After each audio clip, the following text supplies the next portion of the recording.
Buenas tardes a todos, les agradezco su presencia en este sexto evento del ciclo de homenajes de este año. Mi nombre es Juan Carlos Pacheco y soy el moderador de este homenaje en el que rendiremos tributo a José de San Martín. La Fundación Club de la Libertad es una organización dedicada a difundir y promover los valores del liberalismo, en este caso, a través de la realización de homenajes a personalidades e hitos históricos que han contribuido al desarrollo de esta corriente de pensamiento.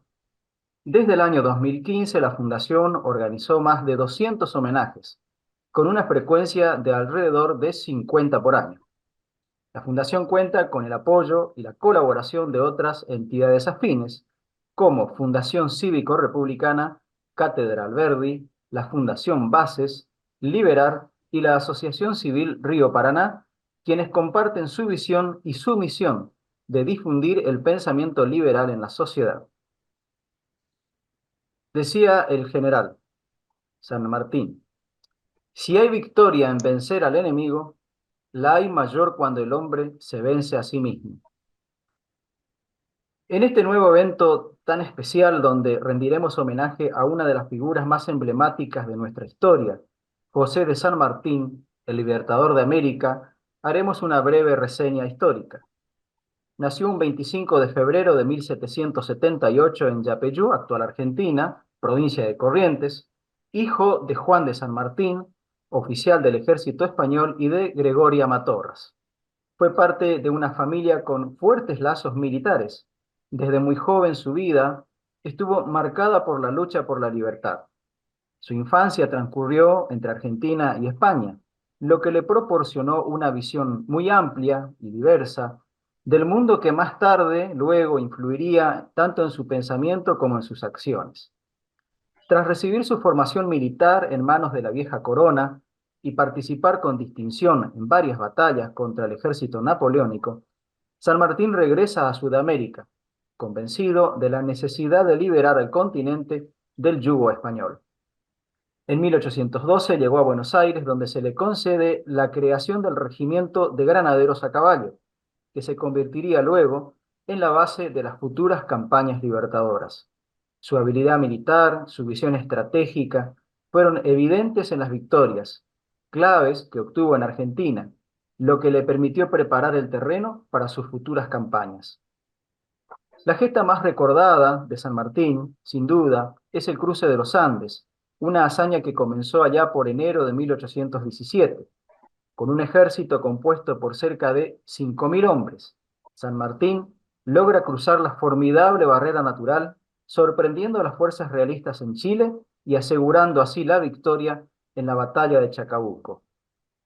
Tras asegurar la independencia de Chile, continuó su campaña libertadora hacia el norte, con la histórica entrevista de Guayaquil con Simón Bolívar, otro gran libertador de América, en el año 1822, lo que finalmente llevaría a la liberación del Perú y la consolidación así de la independencia americana. Su legado en su tierra natal y en las naciones que ayudó a liberar es inconmensurable.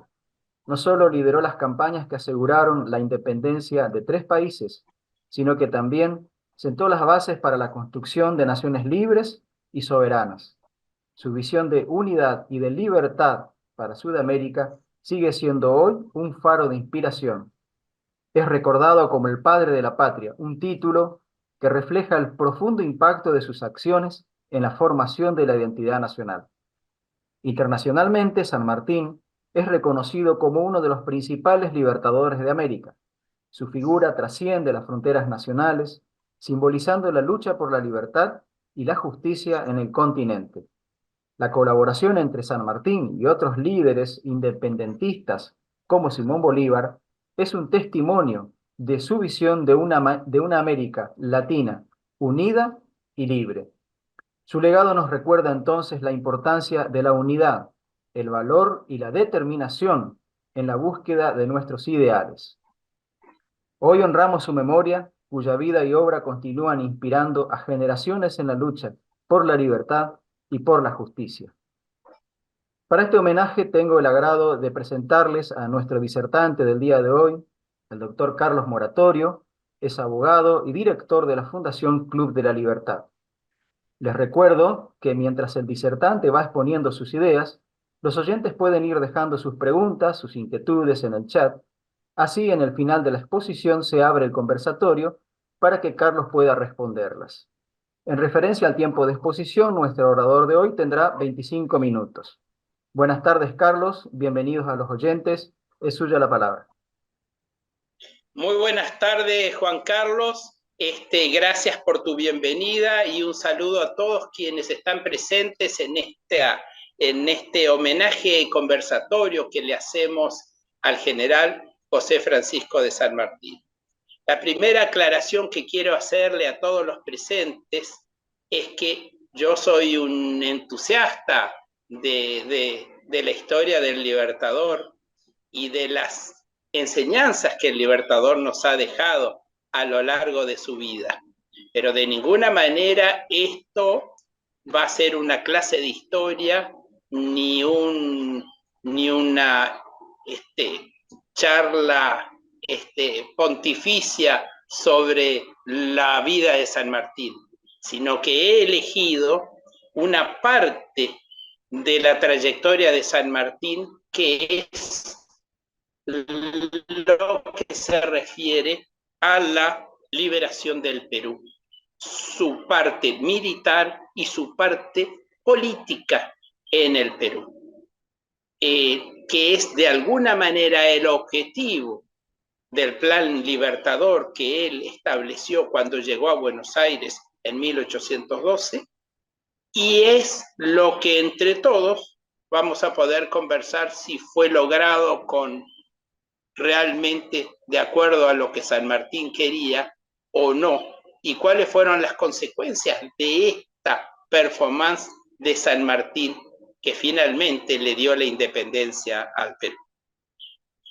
Por eso he querido titular a esta charla como Soldado argentino y héroe americano. La primera cuestión que siempre debemos resaltar en San Martín es su realismo.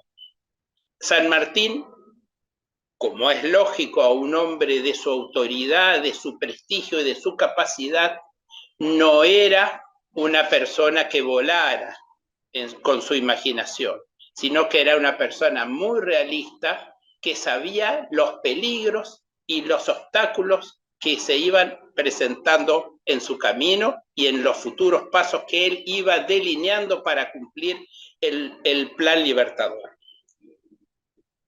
Cuando se está embarcando en agosto de 1820, ya dijimos que vamos a hablar de su actuación en Perú, en esta etapa. Cuando se está embarcando en el puerto de Valparaíso en agosto de 1820, dice: se acerca el momento en que yo voy a seguir la grande obra de dar la libertad a Perú. Voy a abrir la campaña más memorable de nuestra revolución y cuyo resultado aguarda el mundo. Pero advierte San Martín en este realismo tan extraordinario que toda la vida lo acompañó: esto será para declararnos rebeldes si somos vencidos y para reconocer nuestros derechos si triunfamos. Es decir, que él sabía muy bien qué es lo que le venía por delante y las limitaciones que fue teniendo a lo largo de esta campaña y los inconvenientes que por esas limitaciones tuvo en esta tercera etapa. Ya venía de su actuación en las Provincias Unidas, de su actuación política y militar en Mendoza, de liberar Chile y dejar a O'Higgins a cargo de Chile, y luego venía el verdadero objetivo. El verdadero objetivo es hacer caer el más importante virreinato de Sudamérica, el más importante enclave de España en Sudamérica, que era el virreinato de Lima. La llegada de San Martín se produce en Pisco el 8 de septiembre de 1820 y llega al puerto llega al puerto de Paracas, cerca de Pisco, y lanza una proclama que tiene algunos elementos muy, muy interesantes que van delineando lo que va a ser su campaña en el Perú. El 21 de octubre también en Pisco y en Paracas exhibe la primera bandera creada por él mismo para el Perú, que es la bandera fundacional del Perú.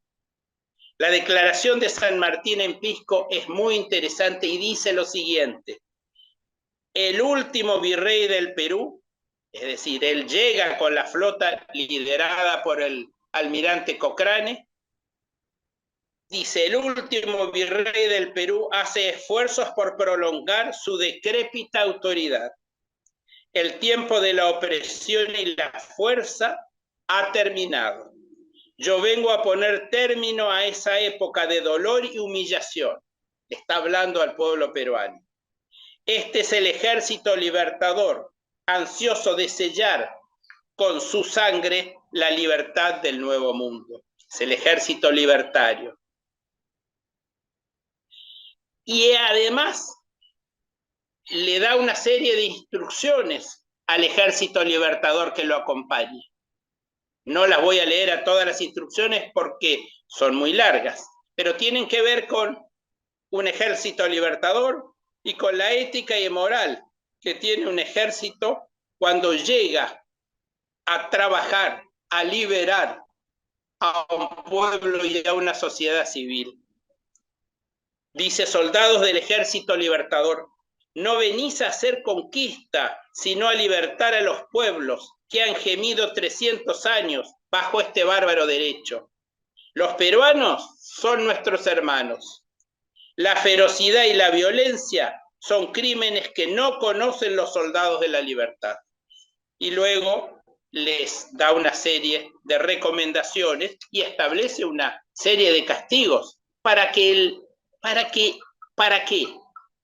ejército libertador realmente se diferencie de la actitud y la forma con que el ejército realista trataba al pueblo peruano.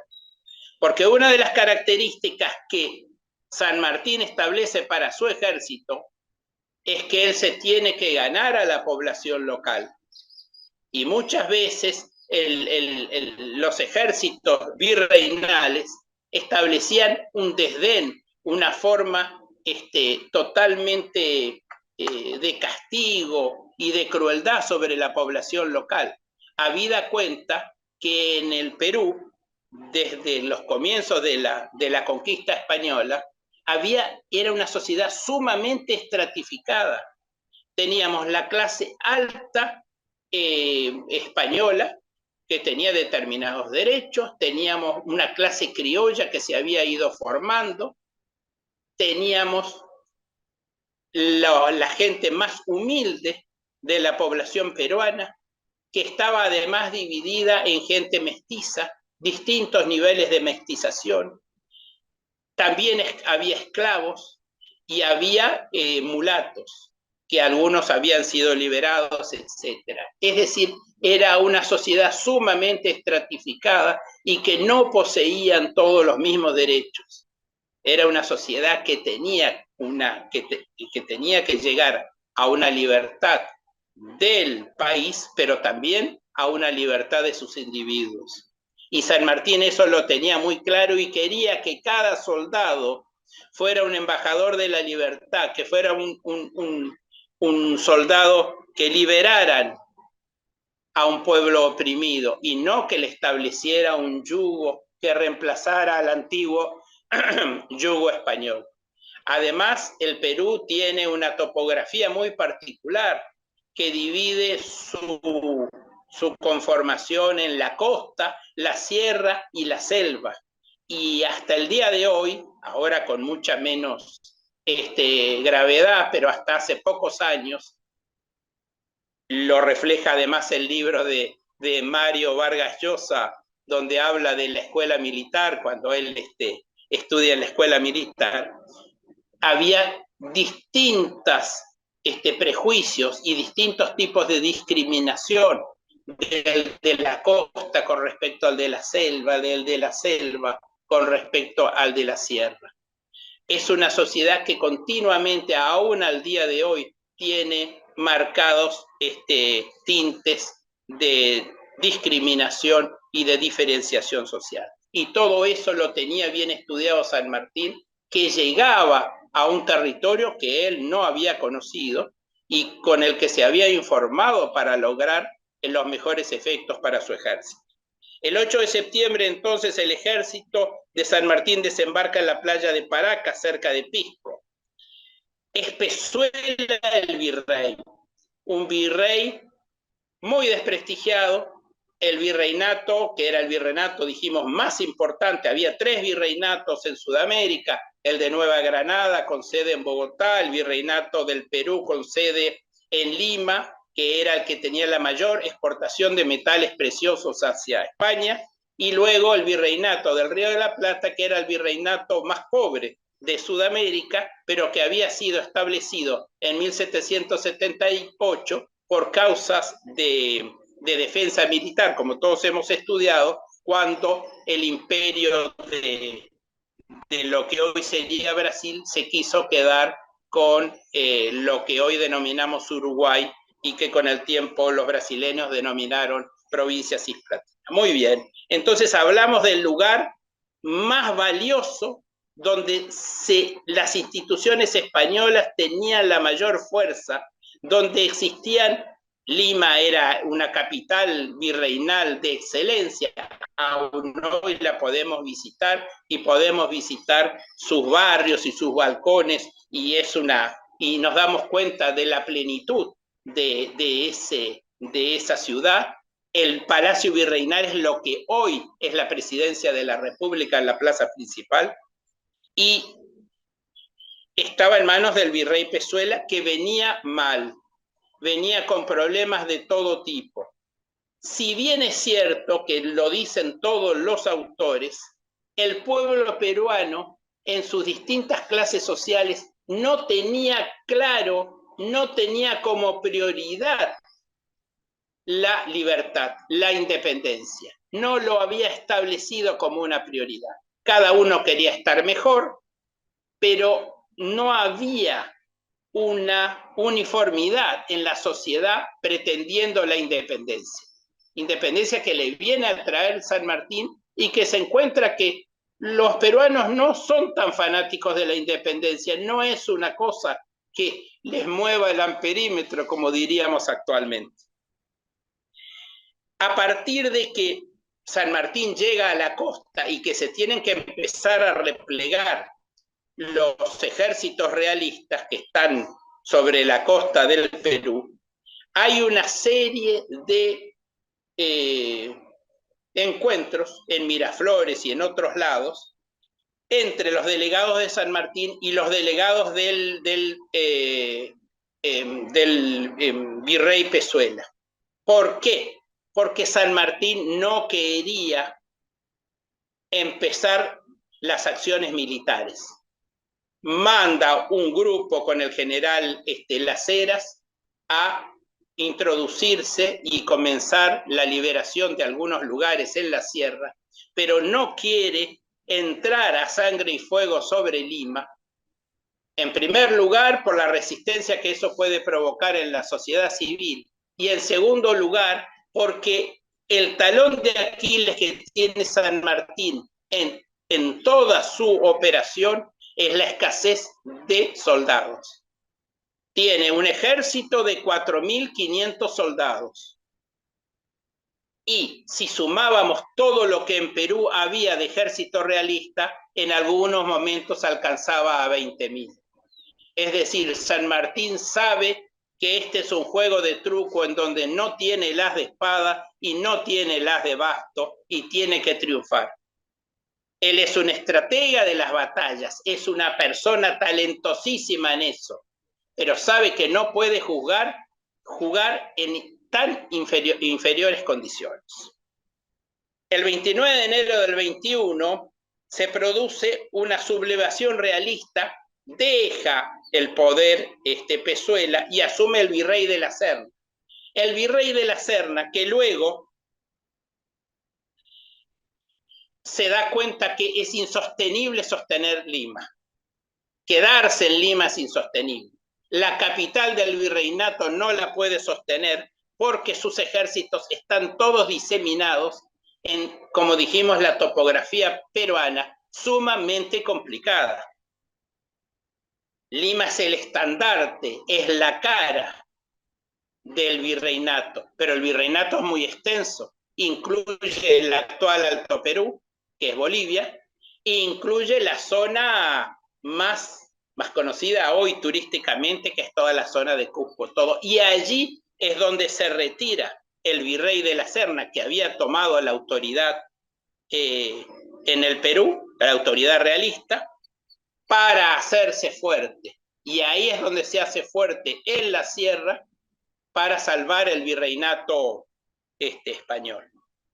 Muy bien, entonces San Martín, una vez que se retira de la Serna de Lima, sin disparar un solo tiro, preservando su ejército y ante los pedidos que le hacían los militares, porque los militares querían entrar en combate.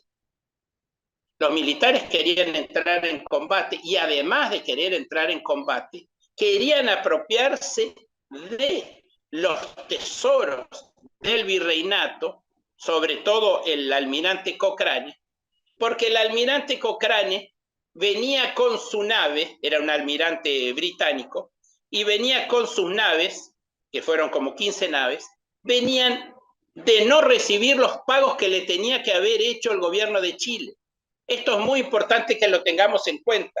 San Martín tiene menos soldados, pero además de menos soldados, Chile no le manda plata y el Río de la Plata, es decir, Buenos Aires, ya ha perdido conexión con él.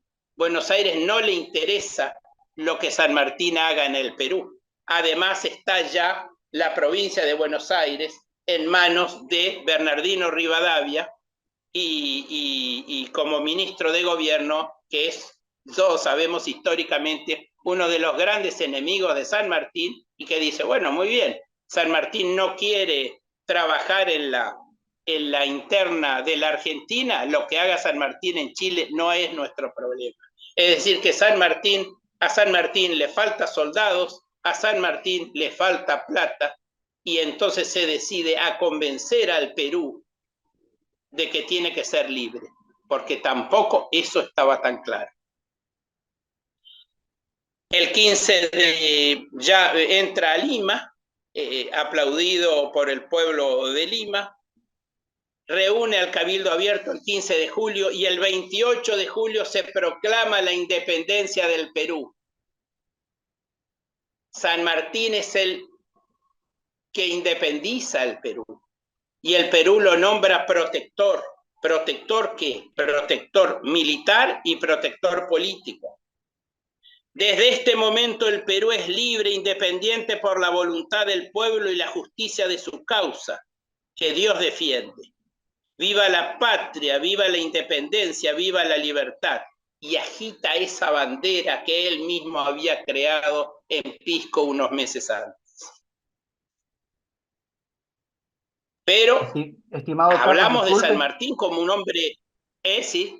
Estimado Carlos, usted me pidió que le avise cuando faltaban unos 5 minutos aproximadamente. Bueno, Le están quedando 5. Te agradezco porque van a ser un poquito más. Pero Está bueno, bien, mejor. Habíamos hablado que San Martín es un hombre cercano a la realidad, cercano a la verdad. Él no se engaña, no imagina cosas.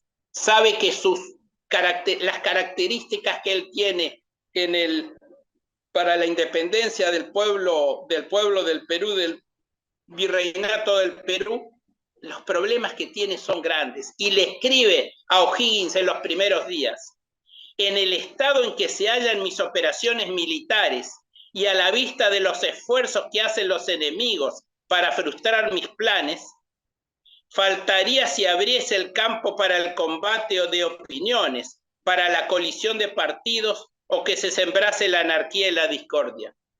He reasumido la autoridad suprema con el título de protector hasta la reunión de un Congreso soberano de todos los pueblos, en cuya representación depositaré el mando. Desde el primer momento San Martín establece a propios y extraños que él no ha venido a ser un protector perpetuo. Él ha venido a liberar el país,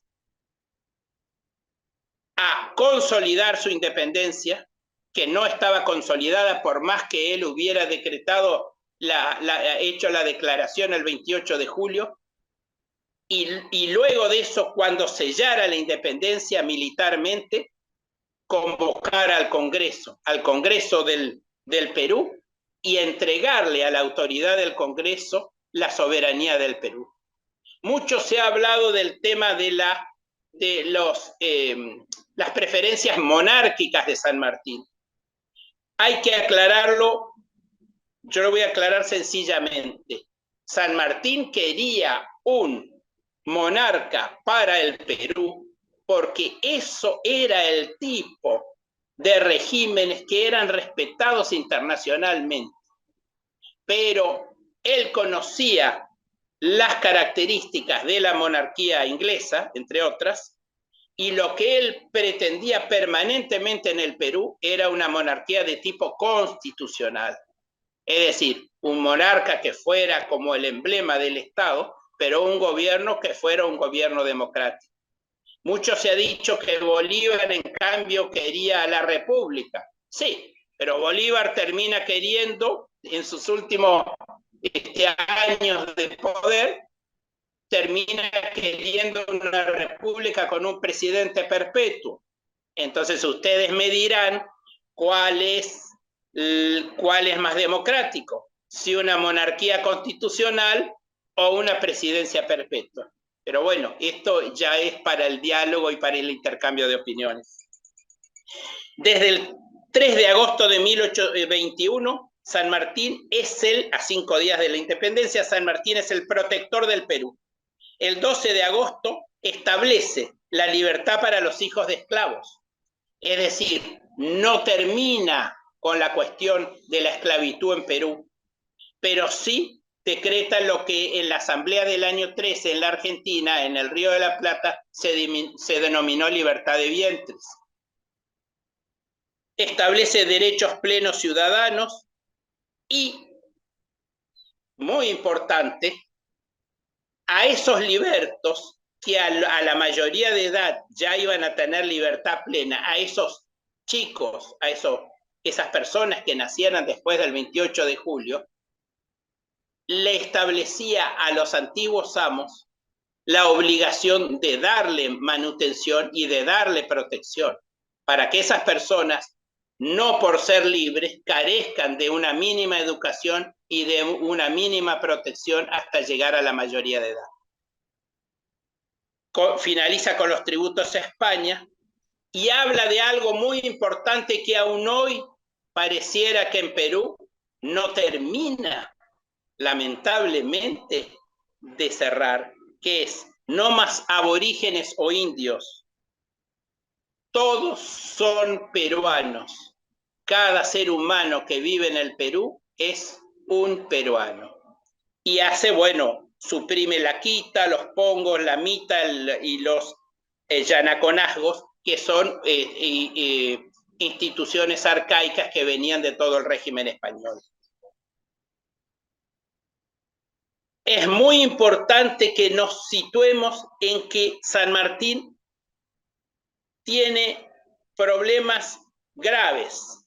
Esos problemas graves le hacen hacer un derrotero en el que él se tiene que manejar mientras es el protector del Perú. El primero dice, vamos a asegurar la independencia, porque he visto, y en toda América, menos en la Argentina, hubo muchos pueblos que tuvieron primero su declaración de independencia y luego hubo, cuando fue liberado Fernando VII de Napoleón, hubo una contraofensiva española, volvió el sistema español y fue un desastre para esos países que habían durante 1810 y 1811 habían llegado a la independencia, porque fueron prácticamente exterminados todos sus líderes políticos y militares. Él no quería eso. Él decía, antes de que nosotros avancemos sobre las instituciones, antes que nosotros avancemos sobre un Congreso que defina el futuro del Perú, tiene que estar totalmente cerrado, atado y bien atado la cuestión de la seguridad. Es decir, que ya no pueda ningún ejército español poner el pie con éxito sobre el territorio peruano. Luego, entonces, cuando vinieran las instituciones, establecer la libertad, convocando al Congreso, y luego automáticamente entregando el poder a la voluntad del pueblo organizado. Nadie le creía, no le creían algunos peruanos que decían, este hombre viene a quedarse en el poder. No le creían algunos chilenos que decían, siempre quiso ir al Perú. ¿Por qué quiso ir al Perú? Porque ahí está la silla del virrey. Y no le creían los argentinos, que le dieron la espalda en muchos casos y decían, lo que quiere San Martín es quedarse con el Perú. Mucha gente no le creyó. Entonces ahí tenemos el tercer problema, que él tenía que convencer que su voluntad republicana o monárquica, pero su voluntad de independencia y de lejanía con el poder, porque él era antes un soldado que un político, era firme, era honesta, como después lo demuestra en el encuentro de Guayaquil y Bolívar, etc. Le dice a Basil Hall, ya en el exilio San Martín, el más mínimo revés militar habría hecho cambiar la marea, los españoles habrían retomado Lima y la independencia del país se habría retrasado de forma indefinida. Era eso, él quería ir ganando cada terreno y él seguía con algo más de 4.000 y algo de soldados, y los españoles iban perdiendo, pero soldados se iban perdiendo adhesiones, pero seguían duplicando y triplicando la cantidad de soldados que tenía San Martín. Dijimos que tenía problemas militares. Los problemas militares eran, en primer lugar, que él tenía un ejército que era un popurrí, tenía soldados peruanos, tenía soldados chilenos, tenía soldados argentinos, tenía soldados de lo que hoy denominaríamos el Ecuador o el Gran Colombia. La Armada no cobraba. Cochrane, que estaba ahí porque se había aliado a la causa liberadora, pero que era un señor que hacía negocios con su flota, no cobraba. Chile no le había pagado, había que pagarle a Cochrane, y San Martín le decía, espere por favor, y Cochrane iba tomando cada vez mayor separación con San Martín porque quería hacerse de su botín, lo vuelvo a reiterar, su botín, y abandonar la zona de Perú y continuar sus expediciones en otros sitios de América. Y luego tenía los problemas políticos. Había españoles que se adherían a la causa, había españoles que no querían ninguna independencia, y había peruanos que tampoco querían la independencia, porque estaban muy cómodos en su situación personal. Y había peruanos que sí querían la independencia, pero que tampoco tenían muy claro qué era este libertador que venía de otro sitio. Hablamos de la topografía del Perú. Tenía pocos recursos metálicos y humanos, bueno, muy bien. Ahí viene ahora otro de los problemas. San Martín tiene que conformar un gabinete, y tiene que conformar un gabinete para gobernar Lima, gobernar administrativamente, lo que con un cambio de instituciones que además iban a ser provisorias, porque se iban a legitimar recién con el Congreso Constituyente del Perú, que no estaba convocado. Entonces, lo nombra García del Río en Relaciones Exteriores, a Bernardo Monteagudo, argentino, en Defensa Interior. Torre Tagle, que era un peruano, lo nombra a cargo, lo deja a cargo cuando él tiene que salir del asiento virreinal, a Unanue en finanzas, pero también tiene inconvenientes porque hay personalidades como Bernardo Monteagudo, que en algún momento las vamos a analizar en el Club de la Libertad, que establece un sistema muy riguroso. Y un sistema muy riguroso especialmente con los españoles que vivían en el Perú, a los cuales también tenía que cuidar San Martín, porque San Martín se había comprometido a cuidarlos y además necesitaba que gente de todo el mundo fuera a vivir a Perú. Entonces no podía, no estaba bien visto, ni era el temperamento de San Martín reprimir a personas extranjeras que se quisieran instalar o que se quisieran quedar en el Perú. Vamos a hablar de las obras del protector del Perú. Lo primero que hace San Martín, o una de las cosas más importantes que hace San Martín, es crea la Biblioteca Nacional. Y para la Biblioteca Nacional, ¿cómo la inventa la Biblioteca Nacional? Porque no podía decir, bueno, tome un cheque, vaya fulano y traiga libros de Europa. ¿Qué hace? Dona toda su biblioteca personal. Se queda sin un libro, o a lo mejor se queda con 1 o 2 libros, pero dona todo lo que tiene. Los títulos de San Martín, además de los de estrategia y milicias, son libros de Montesquieu, Voltaire, Rousseau, Diderot, Brumat. Es un hombre culto, es un hombre que está pensando en la instrucción del pueblo peruano y está pensando en la educación y en el futuro de ese pueblo. Establece penas para los propietarios de casinos. Imagínense, yo no sé si hay algún correntino, misionero o algo, imagínense que los propietarios de casinos tuvieran penas privativas de la libertad. Decreta la abolición de las peleas de gallos, restringe el toque de campana de las iglesias, es decir, que él permite que continúe el culto, todo, él era además muy católico, pero no quiere el agobio de las instituciones de la iglesia tan imbricadas en el virreinato del Perú, y desde luego desactiva las actividades de la Inquisición, que fue durísima en el Perú y que luego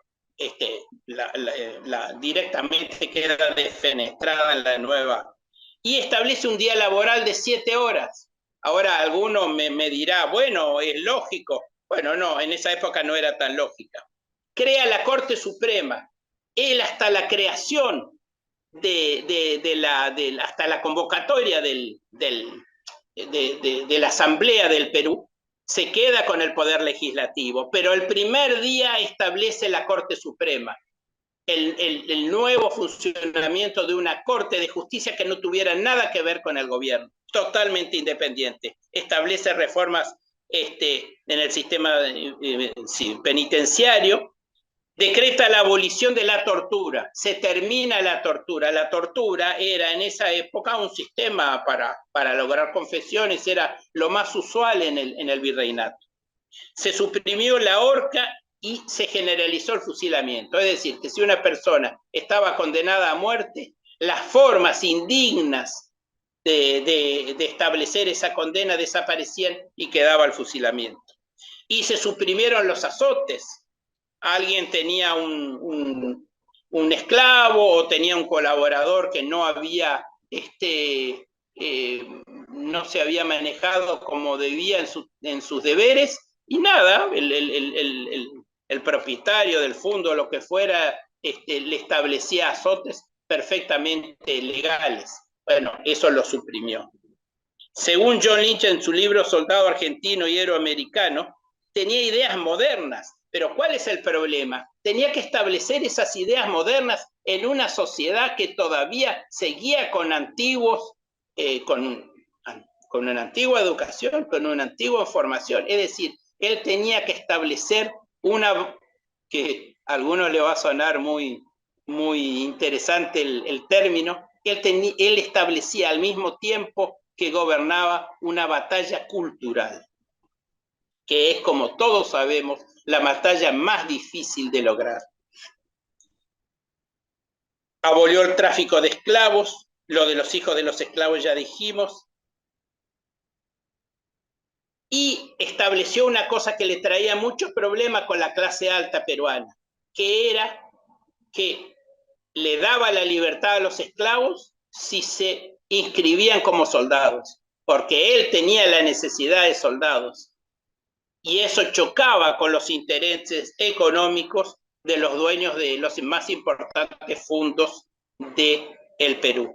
Él no quería arrasar con las normas y con las costumbres de lo que había en el Perú, pero establecía una serie de modificaciones que traían muchos inconvenientes. Debía equilibrar entre las libertades y lo que existía en el Perú, porque tenía que convencer inclusive a las clases más altas que esa independencia convenía a todos. Luego, la Constitución de 1823 en el Perú abolió la esclavitud y el comercio de esclavos. Él, como dijimos, no llega a abolir la esclavitud para todas las personas, sino para la libertad de vientres. A medida que va gobernando, se va estableciendo con este cambio cultural que él establece, y este cambio, y esto es muy importante que lo tengamos en cuenta, porque aún hoy nos pasa y nos está pasando en este momento en la Argentina. Dice Gilbert Mattison, ya en abril y mayo de 1822, es decir, ya han pasado 8 meses de gobierno de San Martín, y dice: casi todos los habitantes han sido perjudicados en sus fortunas, y no resulta sorprendente que el gobierno que ocasionó sus desgracias y fue incapaz de aliviarlas sea impopular o haya perdido la popularidad transitoria que adquirió en los primeros éxitos. Todos quieren el cambio, pero todos querían que el cambio lo pague otro. Si pensamos en lo que pasa en nuestra sociedad en estos días, nos vamos a ir dando cuenta de eso. Todos queremos el cambio, pero todos queremos que el cambio le afecte al otro y no a uno mismo. Luego, en el 26 y 27 de julio de 1822, tiene que reunirse con Bolívar. Bolívar viene de tener una campaña exitosísima y un ejército mucho mayor que el de San Martín. Y hay las conversaciones. El motivo de esta charla no es hablar de la reunión de Guayaquil, pero para interpretar las características personales de Bolívar y las de San Martín, yo les pido que escuchemos el brindis que se hace cuando se reúnen después de la conferencia que tienen ambos a puertas cerradas. Bolívar dice: levanto la copa por los 2 hombres más grandes de América del Sur, el general San Martín y yo. Y fíjense el brindis que le retruca o que le corresponde San Martín. San Martín dice: brindo por la pronta terminación de la guerra, por la organización de las diferentes repúblicas, por la salud del libertador de Colombia. Es decir, hay una actitud totalmente distinta, porque ¿por qué va San Martín a Guayaquil?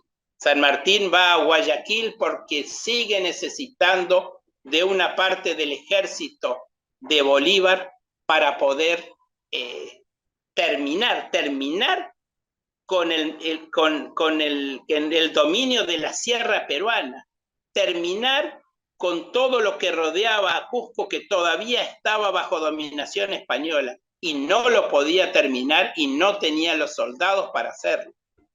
Todos sabemos que cuando Bolívar le dice que no le da los soldados para que él termine con esa fase en el Perú, le dice: bueno, muy bien, mi ejército queda a su disposición y yo quedo a sus órdenes. Y Bolívar también se da cuenta que es muy grandote San Martín para quedar como segundo de él. Entonces tampoco le acepta eso, y San Martín entonces entrega sus ejércitos para volver al Perú y comenzar su exilio y su renunciamiento.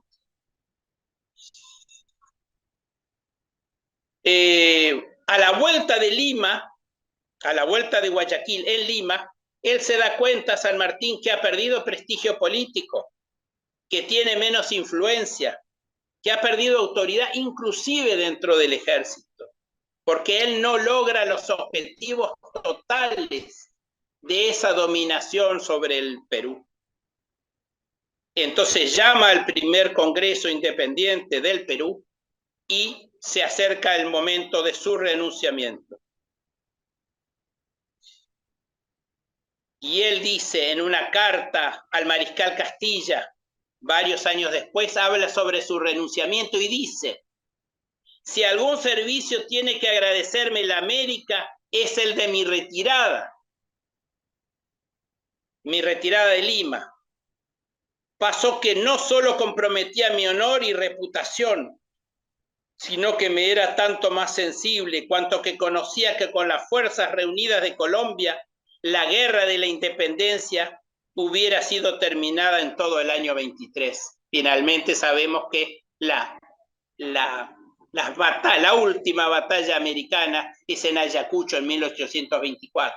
Es decir, para posibilitar eso en manos de Bolívar con todo el poder, San Martín presenta su renuncia, su renunciamiento.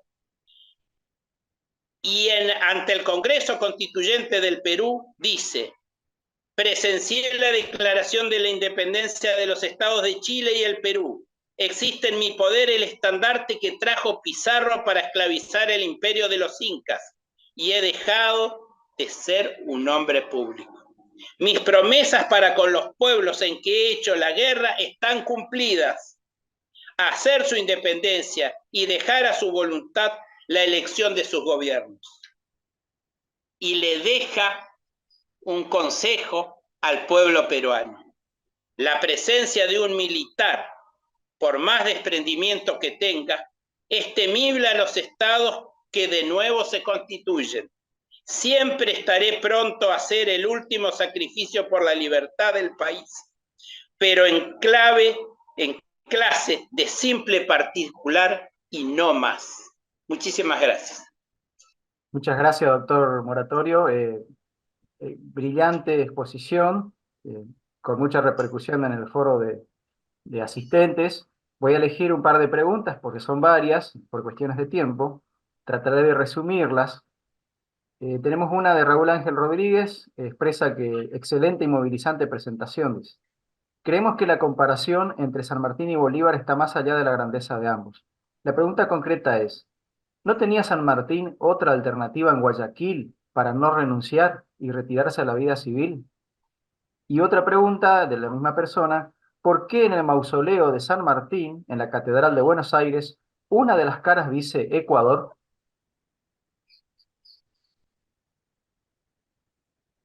Bueno, voy a tratar, yo no soy un historiador, soy un simple entusiasta, soy un libertario, pero yo creo que no tenía ninguna salida San Martín en Guayaquil. San Martín llega a Guayaquil como si uno llegara a un torneo de truco donde el otro tiene el as de espada, el as de basto, el 7 de oro. No, San Martín no tenía la posibilidad de terminar la independencia del Perú. Y él no podía seguir con una independencia formal y un manejo de menos de la mitad del territorio del Perú. Eso no era la independencia del Perú. La independencia, él hace la independencia formal. Él destituye el imperio español en la sede del virreinato. Pero hay más de 10.000 soldados para ese entonces dirigiendo todo el territorio interno, toda la zona de las sierras. Y eso lo terminan los ejércitos que trae Bolívar, junto a los ejércitos que le deja San Martín. Termina con las distintas batallas. Junín, que fue la última batalla en donde no se disparó un solo tiro. Toda la batalla fue con espadas. no hubo tiros, no hubo revólveres, la última batalla de la historia. Y luego con Ayacucho, que cierra y concreta en 1824 la independencia de América. San Martín tenía claro que no se puede ser libre en el Río de la Plata si el imperio español sigue rigiendo en Perú. Yo tengo la misma idea con el populismo. Yo creo que no podemos ser libres si tenemos una dictadura en Venezuela, en nuestro propio continente, que echa a la gente y establece un sistema contrario a la democracia. Los malos ejemplos y el poder del vecino en manos equivocadas es muy corruptor. En cuanto a la cuestión de Ecuador, bueno, tiene que ver con la siguiente cuestión. Bolívar tenía una concepción unida de América. Quizás esa concepción de América unida era un poco más fuerte que la de San Martín, que era un poco más respetuoso de las idiosincrasias de los pueblos. De hecho, no va a Chile y en Chile le dice a los chilenos que tienen que depender de Buenos Aires. Deja que se organicen como chilenos. Y luego en Perú deja que se organicen como peruanos. Lo de Bolívar era un poco más de unificación de todo lo que era el viejo virreinato de Nueva Granada. Y en esa cuestión del virreinato de Nueva Granada está la cuestión del nacimiento de la República de Ecuador. De alguna manera San Martín le entrega, en una de las condiciones, en una de las cosas que se establecieron en la reunión de Guayaquil, le entrega Guayaquil a su propio gobierno, cuando San Martín perfectamente podía haberle dicho, no, Guayaquil que siga dependiendo del Perú. Es decir, que el nacimiento del país, lo que hoy denominamos Ecuador, en parte se refiere al raciocinio de San Martín, que deja que las determinadas poblaciones vayan haciendo cada una su república. No sé si está contestado, pero bueno, Gracias, es lo que Carlos. me... Sí. Tenemos un par de preguntas más. Ricardo Orellana Torres los felicita, dice, como siempre, moratorio no defrauda. Hace una consulta aquí. Al parecer, Bolívar era masón. En ese sentido, ¿San Martín tuvo alguna influencia de la masonería en sus ideales por la independencia? Bueno, se dice que sí, hay libros que así lo afirman. Repito que no soy un historiador. Se habla también de que Bolívar tendría una mayor importancia dentro del esquema masónico que San Martín. También se habla que el plan libertador que exhibió en 1812 en Argentina, en el Río de la Plata, San Martín, y que desarrolló, era un plan que ya venía de Inglaterra, y la francmasonería inglesa era muy importante y tenía mucho poder, así que puede ser que él haya en su vida en Londres, previa a llegar al Río de la Plata, él haya mamado los principios masónicos, y además era una de las instituciones civiles muy importantes en la época, así que sería muy lógico, sí. Perfecto, gracias, Carlos. Y bueno, vamos a la última pregunta, también de Ricardo Orellana Torres. Dice, a tu criterio, Carlos, ¿por qué la figura de San Martín no ha sido tan manoseada por los gobiernos populistas como vergonzosamente se lo hizo con Bolívar? Bueno, lo que pasa es que ahí hay dos respuestas. Si creemos que no fue suficientemente manoseada, y sí la de Bolívar, es porque Bolívar detentó mucho tiempo el poder político.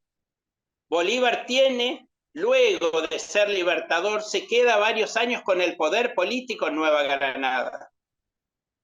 Y recuerden ustedes que el movimiento bolivariano, ahí hay una cuestión bastante extraña, porque el movimiento bolivariano, por ejemplo, Chávez y compañía, reivindican a Bolívar, pero los colombianos que fueron liberados por Bolívar no lo reivindican tanto a Bolívar. Si usted va a Bogotá, es un pequeñito monumento el que tiene Bolívar. Y el gran libertad y la alabanza al gran libertador y el gran despliegue histórico de la figura de Bolívar siempre vino de parte de Venezuela, más como una reivindicación nacional, porque Venezuela era una capitanía general que dependía de Bogotá y los 200 años de liberación de las repúblicas de Colombia y Venezuela siempre han estado enfrentados porque de alguna manera el poder político tradicional, el poder político virreinal se asentaba en Bogotá y Venezuela era un accesorio. Es Bolívar en la historia venezolana, la reivindicación de Bolívar es una forma de reivindicación nacional. Y eso de que los populismos no maltrataron o no usaron a los libertadores es relativo. En 1950, que fue el año del Libertador, se usó mucho para la política interna la figura del Libertador San Martín. Y me dan pie para una cosa que pasó que a mí me dejó consternado en el año 2009. En el año 2009, todos los años, en Yapeyú, donde nació San Martín, se conmemora el nacimiento y se conmemora el nacimiento y la muerte de San Martín. El nacimiento ahora en febrero, mañana va a ser el acto en Yapeyú, y en agosto, a las 3 de la tarde del 17 de agosto, su fallecimiento en Boulogne-sur-Mer. Y en el año 2009, el vicepresidente entonces de la República, Julio Cobos, que estaba enfrentado con la presidenta de la República, la presidenta de la República, Cristina Kirchner, había un enfrentamiento político y Julio Cobos decidió aceptar la invitación del gobierno de Corrientes para venir al homenaje a San Martín de febrero de 2009, perdón. Y estuve allí, por eso abro con justa causa, digamos.